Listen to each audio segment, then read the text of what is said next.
بسم الله والحمد لله والصلاة والسلام على رسول الله. اللهم صل على محمد وعلى آل محمد كما صليت على إبراهيم وعلى آل إبراهيم إنك حميد مجيد. اللهم بارك على محمد وعلى آل محمد كما باركت على إبراهيم وعلى آل إبراهيم إنك حميد مجيد. تعالى زړه تنګ مې چې ته ما د پدې تذکر راشي. بسم الله الرحمن الرحیم. شیخ صاحب مبارکه دا څه چې دی وي د دې په ټکی ټکی زموږ تاسو سره اتفاق دی. کدی کې موږ تاسو سره په یو لفظ کې هم اختلاف وکړو نو تراشه موږ ته وایي چې مفتي صاحب دا تاوالي په دې لفظ کې اختلاف دا د موستا موضوع نه ده. الله دې تاسو خوشاله ساتي. زما موضوع تاسو سره دا ده د دې ټرم زما خیال دا چې تاسو به د ابن تیمیه د کتابونو نه د رد تقسیم حواله مال راکړي. زموږ مقصد د دې ټرم یعنی د دې ټرم تاسو په پښتو کې یعنی د دې نمبر نشست د دې نشست زموږ مقصد دا دی چې تاسو به د ابن تیمیه د کتابونو نه د نفي د تقسیم حواله راکړي او زه به د ابن تیمیه د کتابونو نه چې په کوم عباراتو باندې زما اعتراض دی او زما ذهن وایي چې دا تقسیم دی زه به تعالی حواله درکوم. ناول خدا نه چې ناست دی ویلي دي چې زموږ تاسو اختلاف نشته. موږ چې څوک چې مجسمه او مشبهه اهل بدع راغلي دي او دغه اهل بدع ته څوک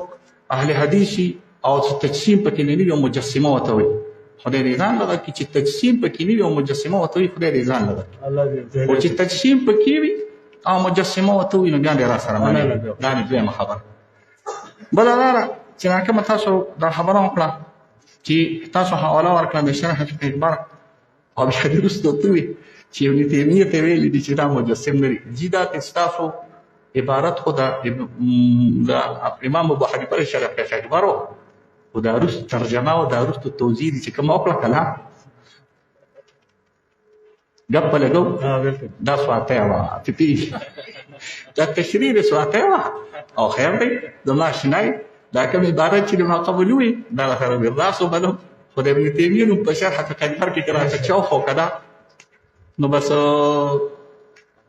یو 500 روپیا ورک مرقات کې غوښته کوم مرقات کې ما خو مرقات 1000 روپیا راکړه 1000 بیا تاسو دا ابو خاتم صاحب کوم خبره چې وکړه دا اصل کې دا جامع ما سره پرته را دوی اکثر نقل کوي تاسو اکثر ګورئ دوی چې کوم عقاید نقل کوي نو دا عقاید دي اکثر د ابن بطن نقل کوي وهو ضعيف ضعيف ضعيف دا د حلال نقل کوي وهو متنازع د مستطاب کې جګړه ده او دی اکثر دی نقل کوي د نور هغه کسانو نه چې هغه حلال دی او پلان دی هغه کې د مستطاب جګړه ده. څنګه چې ته ما سره ماتوریدیان نه مری او ته څنګه ما سره اشاعره نه مری دغه حشویان او دغه مجسمه تاسو سره نه منم طریقه پکېږه مخه. بل دا خبره ده چې تاسو وی چې ابو حاتم ویلي دي او بیا مو پسې بیا تعلیق خپل برابر کو چې دا په سبکی رد دی نو تا دې الله سره د ما جنتی کی او په جنت کې الله پاک یو ځای راکړي خو دا ما چې لږ داسې مرتبه اوچتي او څه دا داسې لاندې داسې ډېر یو ځای نه نو دې کې د سبکی نوم شیخ صاحب مبارک نشته د سبکی نوم پکې نشته. دا تا چې سماته وي زما په دوسته د خط چې دا سړي وي دا ټیک دې کې زموږ اتفاق دی دې کې ما سره اختلاف چې څوک مجسمه وي او هغه چا کې تقسیم پروت یو هغه ته مجسمه وي معتزله راولګي ولی معتزله امام ابو حنیفه رحم الله تعالی ګنده نسبتونه نه دي کړی ولی مجسمه امام احمد بن حنبل ته ګنده نسبتونه نه دي کړی ولی دا خلق را لګیدلی دي امام ابو حنیفه ته مرجی نه دی ویلي دا هغه امام مطالب چې کوم ائمه قوي ائمه او په هغه د امت اتفاق وي هغه د اهل بدع د طرف نه کوم چې کوم ردونه واردېږي هغه کې زموږ سره اتفاق دی هغه کې زموږ سره هیڅ اختلاف نشته.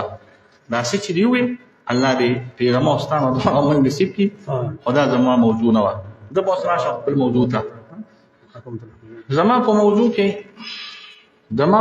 کې دا زما په لاس کې تل بیان او تلبیس جهنیه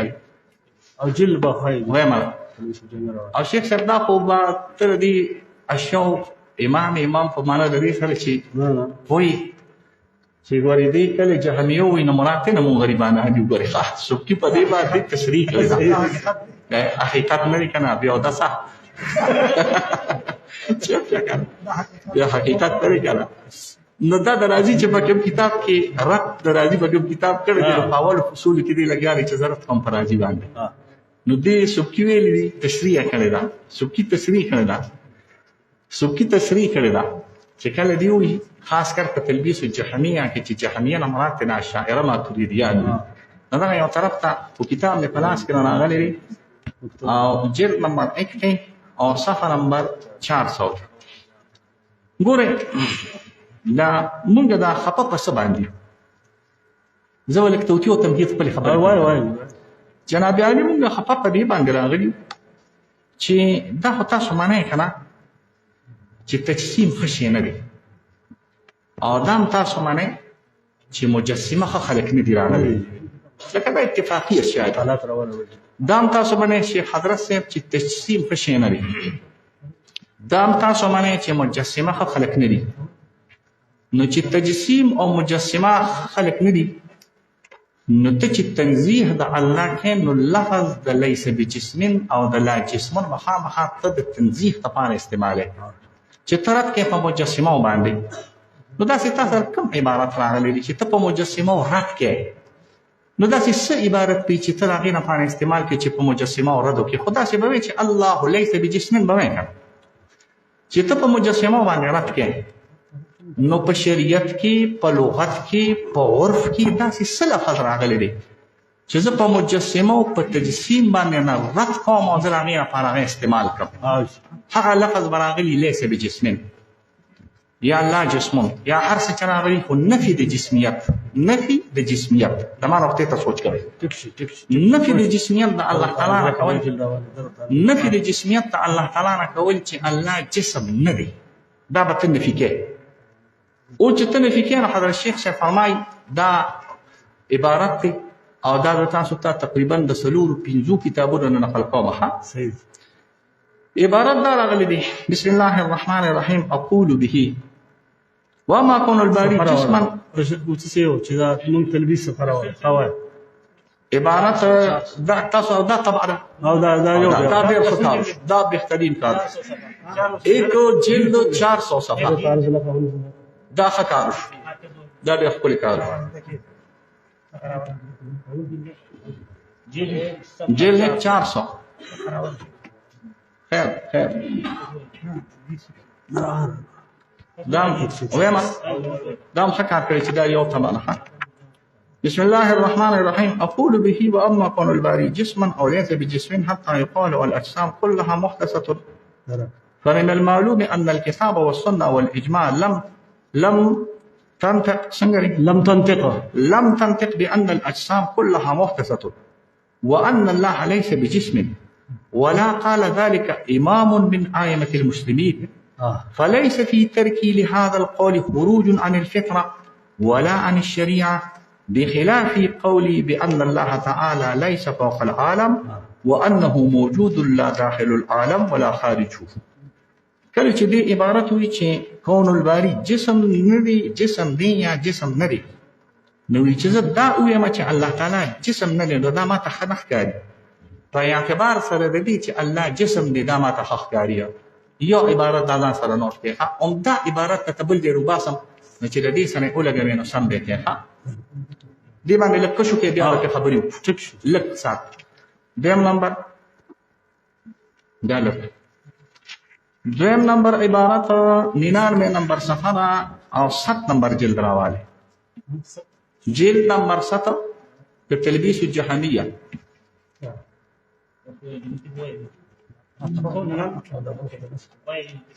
ويما نخير ولي فإن قيل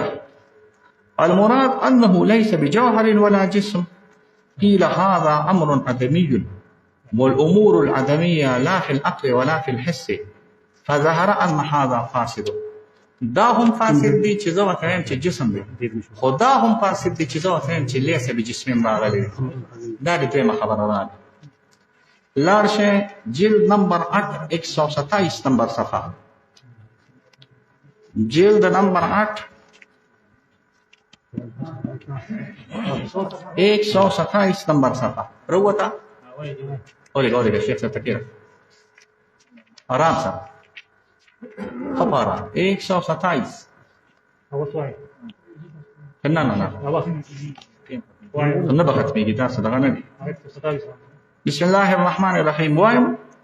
الوجه الرابع عشر أنه إن كان الحجاب لغير جسم فبطل ما ذكروه، وإن كان لا يكون لجسم فقد تقدم أنه ليس في العقل ولا في الشرع ما ينفي الجسم. فعقل کې داسې شي نشته او په شریعت کې داسې شي نشته چې نفي د جسم کوي. بیا یې خیال کوي. وأن إطلاق القول بأن الله تعالى ليس بجسم، او اطلاق د دې قول چې الله تعالی جسم ندي ولا جوهر بدعة باتفاق سلف الأمة وآئمتها،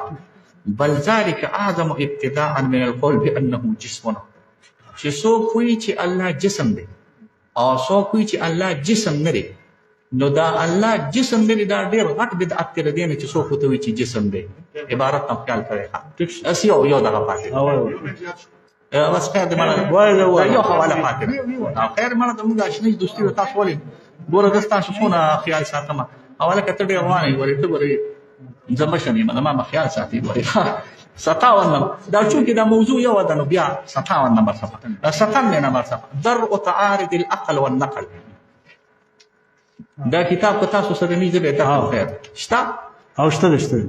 جلد نمبر 1 صفحه نمبر 97. دا کوم تبع ده ستاسو؟ دا زمونږ تبع د دکتور محمد رشاد. کني خیر دی دا به زه درکړم. دا به زه هیڅ دغه نشته. عبارت جناب واره که چېرته وي نو خیر زما نه واره، که وي نو ټیک ټاک، که ني نو ما نه واره. بسم الله الرحمن الرحيم. دی وی طريق حدوث الأجسام وطريق إمكانها وطريق إمكان صفاتها وطريق حدوث صفاتها، وقال إن هذه الطريق لا تنفي كونه جسما بخلاف الطرق الثلاثة. دا چې کله لاړ شي عبارت ورسي وليس تبين أن صدق الرسول لا يتوقف لا يتوقف ظاهرا على العلم بأنه ليس جسم. صدق د رسول موقوف په دې باندې نه دی چې ته الله تعالی نه دا نفي کړي چې الله ليس بجسم راغلی. دا مې فی الحال تاسو ته حوالې د یو عبارت درکړي. اوس بل دا وګورئ او که ټیک وي نو ټیک ته، او که معترض وي یا دغه وي نو بیا به زه بل عبارت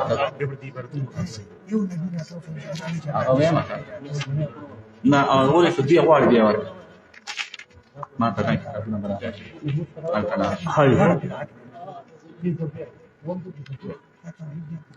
بسم الله الرحمن الرحيم. الحمد لله والصلاة والسلام على رسول الله. أما بعد،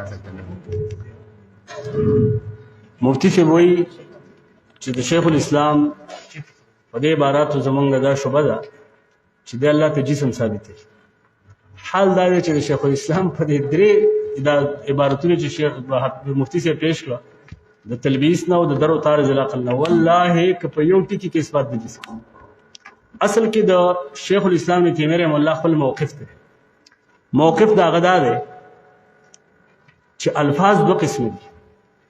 یو الفاظ شرعي دي او بل شرعي دا معنی چې قرآن سنت کې راغلي دا غو نفي او اثبات. دویم قسم هغه الفاظ دي چې په قرآن سنت کې هغه نه ذکر نه نفيا او نه اثباتا. نو کوم چې قرآن سنت کې نفيا او اثباتا راغلي دي هغه استعمال وبم کوو. کوم چې قرآن سنت کې نفي او اثباتا نه راغلي موږ دا غو نه نفي کوو نه اثبات. دا قاعده شو چې څه وکړي د جواب لفظ د جسم او د جوهر او د عرض د دې نه د قرآن کې د الله په باره کې د اثبات شوی صراحتن او نه ضمنن جسم نشته، او نه په قرآن سنت کې د دې نفي شوی. اصل کې نفات د جسم چې دي دا جهمیه معتزله داخله دي، او مثبتین د جسم چې دي دا شیعان او دلته برابر مثبتین هم بدعتیان دي او نفات هم بدعتیان دي. دا به یاد کړئ. شیخ الاسلام دا الفاظونه ګوریز کې چې کوم الفاظ قرآن سنت کې نه دي ځکه دا مجهول فتاوی کې دریم جلد مجهول فتاوی دریم جلد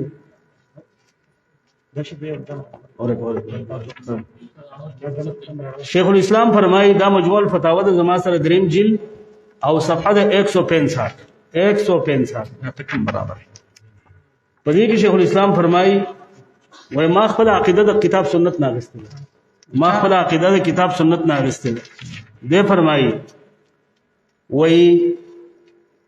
دغه وذكرت في غير هذا المجلس اني عدلت عن لفظ التاويل الى لفظ التحريف. ذ التاويل لم تحريف لان التحريف اسم جاء القران بذمه وانا تحريت في هذه العقيده اتباع الكتاب والسنه. زه په خپل عقیده کې په قران سنت سره روان یم.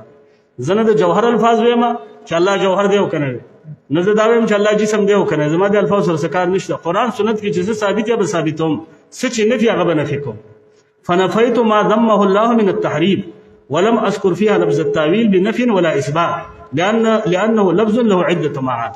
دا شیخ الاسلام موقف دی جی تاسو شیخ الاسلام موقف ہے. فرمائی وی واما دا منهاج السنه دا جلد اول دے او صفحه 422. واما جمهور اهل السنه والحديث فانهم يقولون بها وبمعناها وان كان منهم من لا يختار الا ان يطلق الالفاظ الشرعيه. الفاظ الشرعيه اطلاق بكي جمهور اهل السنه والحديث دا وی. ومنهم من يعبر عن المعنى الشرعي بالعبارات الداله عليه مثل حرب الكرماني ونقلوا عن الائمه وغيرها. لنډ دا چې الفاظ شریعه به استعماليږي. د شیخ الاسلام دا موقف دا شرح حدیث النزول دا منهاج السنه 422 اول جلد شرح حديث النزول کې دی وی وهذا الكلام في اللفظ الجسم من حيث اللغه واما الشرع فمعلوم انه لم ينقل عن احد من الانبياء ولا الصحابه ولا التابعين ولا سلف الامه ان الله جسم او ان الله ليس بجسم. منتوخ امام ابو حنیفه چې الله جسم دی یا نه دی. امام ابو حنیفه ویلي امام ابو حنیفه پرې دا مقالات الفلاسفه دي عليك باعتبار الكتاب والسنه. اول بل النفي والاثبات بدعه في الشرع لان اطلاق هذا اللفظ نفيا واثباتا بدعه وانا لا اقول الا ما جاء به الكتاب والسنه. د دې متعلق زاغه خبرې کوم چې قران سنت کې راغلي دي او کومه خبرې چې قران سنت کې نه دا لفظونه اطلاقا نفيا او اثباتا اطلاق دا به واتفق عليه سلف الامه. دا درې حواله شي سلورم ايام مرکبه د ماده د صورت یا مرکبه د اجزاء مفردون التي تسمى الجواهر الفرده والله تعالى منزه عن ذلك. بیا فرمای وقد راد بالجسم ما يشار اليه الى اخره. بیا فرمای واما اللفظ فبدعه نفيا واثباتا فليس في الكتاب ولا السنه ولا قول احد من سلف الامه وائمه اطلاق لفظ الجسم في صفات الله تعالى لا نفيا ولا اثباتا. د دې وجنا چې دا مقدمه ما کې خو دا او دا موقف د شیخ الاسلام په نورو کتابونو کې وګورئ. منهاج السنه میں مخکې پیش کړل 422 مجموع الفتاوی پنځم جلد 298 305 فتاوی کبرا 325 منهاج السنه دویم جلد 134 107 مجموع الفتاوی دریم جلد 307 دا درو تعارض العقل والنقل یو ایک جلد او 134 135 138 139 مجموع الفتاوی 14 جلد 318 شرح حدیث النزول 256 او 257. دا موقف د شیخ الاسلام دی. اوس راشه تاسو دا خبره وکړئ. تاسو وایئ چې ابن تیمیه رحمه الله د الله په تنزیه کې صراحتا نه کوم ځای کې کړی دا. دی فرمایي فاذا عرف تنازع النزار في حقيقه الجسم د جسم په حقیقت کې د نزار اختلاف د فلا ريب ان الله سبحانه ليس مركبا من الاجزاء المفرده ولا من الماده والصوره. اجزاء لا تتجزا د لم جوړ کړل د متکلمینو ماده او صورت د فلاسفه د لم جوړ کړل. ولا يقبل سبحانه التفريق والانفصال ولا كان متفرقا فاجتمع بل هو سبحانه احد صمد لم يلد ولم يولد ولم يكن له كفوا احد. دا نفي جسم نشو د دې مبارک دا ټیم ته ګور. دی فرمایي دا درو تعارض العقل والنقل پنځم جزء. دی فرمایي ولفظ الجسم والجوهر ونحو ما من هذا الباب فإن قال السائل هل الله جسم أم ليس بجسم لم نقل إن جواب هذا السؤال ليس في الكتاب والسنة. بیا جواب دا کوي جواب کوي دا صفحه دا 365 سب جواب کوي په 368 کې. والمقصود ان يقال جواب هذا السؤال في الشريعه وذلك ان يقال ان الله قد بين ما هو ثابت له من الصفات وما هو منزه عنه واثبت لنفسه صفات الكمال ونفى عنه صفات النقص فيقال لمن سار بلفظ الجسم ما تعني بذلك. نبي فرمایي